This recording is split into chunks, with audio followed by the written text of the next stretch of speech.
লিখিত হাদিস মানা যাবে না, দলিল দিচ্ছে লিখিত হাদিস দিয়ে, বুঝে নাই? লিখিত হাদিস মানা যাবে না, দলিল দিচ্ছে কি দিয়ে? তো কি হলো কথা? তোদের সবাই মানতেছে, হ্যাঁ এরাও মানতেছে। তাহলে লিখিত হাদিস মানা যাবে না, দলিল দেয় কি হাদিস দিয়ে? তাহলে সবাই মানে, কথাগুলো মনে থাকবে।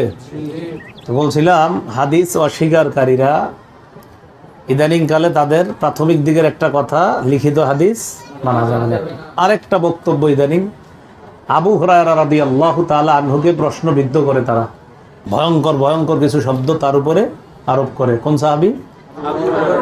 আবু হুরায়রা। খুব মনোযোগ সহকারে আমরা শুনবো।